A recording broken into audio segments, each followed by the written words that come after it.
تعالیٰ کی اطاعت اور نبی صلی اللہ علیہ وآلہ وسلم کی اطاعت۔ امام ابن کثیر رحمۃ اللہ علیہ فرماتے ہیں کہ اللہ سبحانہ تعالیٰ کی اطاعت سب سے پہلے، اس کے بعد نبی صلی اللہ علیہ وآلہ وسلم کی اطاعت، اور اس کے بعد ماں باپ کی اطاعت۔ ہم نے اللہ سبحانہ تعالیٰ کو نہیں دیکھا۔ اللہ سبحانہ تعالیٰ سے دعا ہے کہ اگر مجھ سے کوئی غلطی یا کچھ زیادہ بول جاؤں تو وہ مجھے درگزر فرمائے، مجھے معاف فرمائے، لیکن اللہ سبحانہ تعالیٰ نے یہ جو دین ہے اس کو آسان کر دیا تاکہ لوگوں کو سمجھ آئے۔ ہم نے اللہ سبحانہ تعالیٰ کی ذات کو نہیں دیکھا، لیکن وہ ہے، ہمارا ایمان ہے، وہ ہم سے محبت کرتا ہے، ہمیں نعمتیں دیتا ہے، ہمارا پورا جسم بنایا، شکل بنائی، ہر چیز ہمیں عطا فرمائی، الحمدللہ ثم الحمدللہ۔ اس کے بعد اللہ سبحانہ تعالیٰ نے ہمیں نبی صلی اللہ علیہ وآلہ وسلم کی امت میں پیدا کیا، یہ اس سے بھی بڑا احسان، الحمدللہ ثم الحمدللہ۔ تو نہ ہم نے اللہ سبحانہ تعالیٰ کو دیکھا، نہ نبی صلی اللہ علیہ وآلہ وسلم کو دیکھا، لیکن ہم نے اپنے ماں باپ کو دیکھا کہ انہوں نے بچپن سے لے کے جوانی تک، جوانی سے لے کے جہاں جہاں تک ماں باپ کا ساتھ رہتا ہے، جس ٹائم تک بھی انہوں نے ہم سے کتنی محبت کرتے ہیں، ہماری کتنی خیال کرتے ہیں، ہماری خواہشات کے بارے میں وہ فکر مند ہوتے ہیں، ہماری جو رسپیکٹ ہے معاشرے میں اس کے بارے میں فکر مند ہوتے ہیں، ہمارے فیوچر کے بارے میں فکر مند ہوتے ہیں۔ تو اللہ سبحانہ تعالیٰ نظر نہیں آ رہا، نبی صلی اللہ علیہ وآلہ وسلم کو ہم نے نہیں دیکھا، لیکن ہم نے اپنے ماں باپ کی جو شفقت ہمارے اوپر ہے وہ ہم نے دیکھی ہے۔ دیکھیں قرآن میں ایک آیت ہے، اللہ سبحانہ تعالیٰ نے یہ دعا ایک تحریر فرمائی ہے قرآن پاک میں، رب ارحمہما کما ربیانی صغیرا، کہ اے اللہ سبحانہ تعالیٰ میرے والدین پہ رحم فرما جس طرح انہوں نے بچپن پہ میرے اوپر رحم فرمایا۔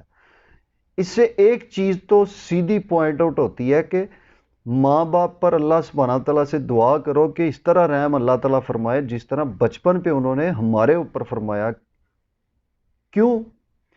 کہ اس لیول کا رحم فرمائے جس طرح بچپن میں فرمایا، مطلب کہ بہت زیادہ رحم انہوں نے ہمارے اوپر بچپن میں کیا۔ اس سے زیادہ رحم اور کیا ہو سکتا ہے کہ رات بالکل گہری نیند ماں کو آئی ہو، بچہ تھوڑا سا ہلے، ماں اٹھ کے بیٹھ جاتی۔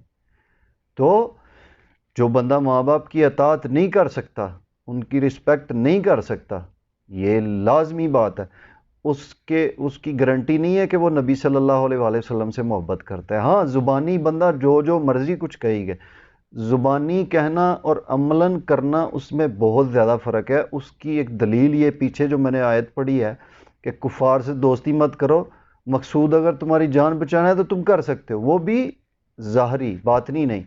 تو ماں باپ کی جو اطاعت اور محبت ہے وہ باطنی ہونی چاہیے، ظاہری ضروری نہیں ہے۔ باطنی ہوگی، اندر سے ہوگی تو ظاہری آٹومیٹیکلی نظر آ جائے گی۔ اچھا، تو ضروری چیزیں کیا ہو گئیں؟ ماں باپ کی اطاعت ضروری ہے، کیوں؟ یہ آپ کے سامنے پریکٹیکل ہے۔